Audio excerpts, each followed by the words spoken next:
Hi, my name is Sara Chung, and I'm from the University of California, Berkeley. On behalf of my co-authors, Dr. Zhou of University of California, Berkeley, and Carmen and Dr. Alexandra of University of California, Merced, I would like to tell you about our new paper published recently in the journal Family Process entitled Parent-Child Conflict Profiles in Chinese American Immigrant Families, Links to Sociocultural Factors and School-Age Children's Psychological Adjustment. Previous research has suggested that parent-child conflict might have especially detrimental effects on the mental health and well-being of Chinese American children and teens because conflict violates the East Asian cultural norms of respect and family harmony. Also, researchers suggest that the understanding of what is most important for each family member within their daily lives is key to working with bicultural families effectively in clinical settings. The impetus for our study was twofold.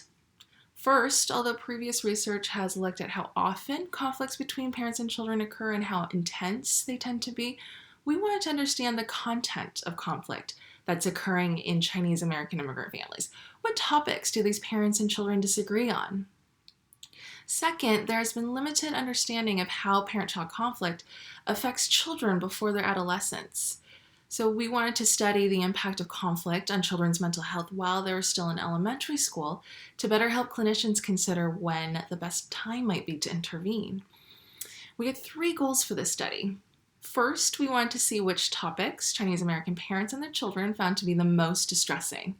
We expected to find some parents to report the most distress when arguing about topics related to traditional Chinese values, like maintaining family harmony and fulfilling obligations to the family. Second, we wanted to see if these topics were related to specific sociodemographic or cultural attributes of the family to identify potential risk and protective factors.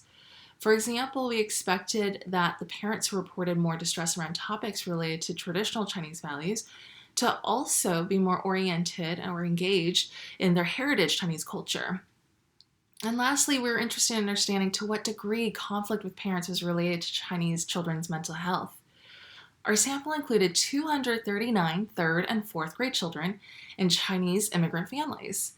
Their parents and teachers also participated, and over 75% of the children in our sample were born in the US, while over 95% of their parents were foreign-born. We asked the parents several sociodemographic questions, as well as how much they and their child adhered to their heritage Chinese culture, as well as the US culture. We then asked both the children and the parents what topics they had disagreements about in the past 2 weeks and how distressing those topics were. The topics included things like how the children spent their free time, agreement on family rules, and respected manners. We also had the children, parents, and teachers report on the children's mental health symptoms. We used latent profile analysis to see whether there were groups of parents and groups of children that were rating the conflict topics in similar ways. We found one group of parents reported low distress on all topics of conflict, a second group that reported moderate distress on most topics with higher distress on some topics including family rules, respected manners, and school, and a third group that reported the highest distress on several topics including respect and manners, Chinese values, and school. For the children, we found one group of kids who also reported low distress on all topics, a second group that reported highest distress on most topics, a third group that reported moderate distress on most topics, and then finally a fourth group that reported low distress on all topics except for the one topic of noise, which they reported relatively high distress about. Importantly, we found that parents and children from the same families not only disagreed on how distressing each topic of conflict was, but they also disagreed on how many mental health issues the children was experiencing.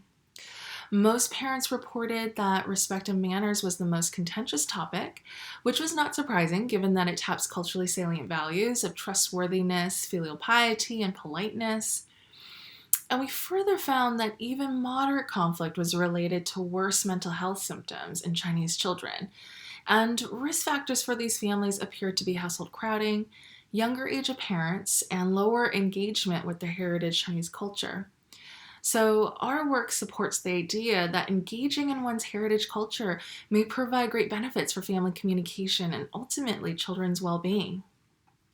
We believe that our findings have several implications for clinicians working with Asian American families.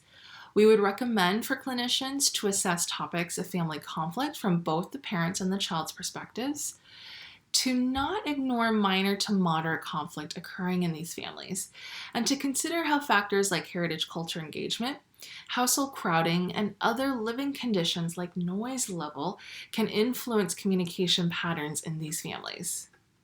Thank you so much for watching. If you're interested in this work or have any questions at all, I would love to hear from you.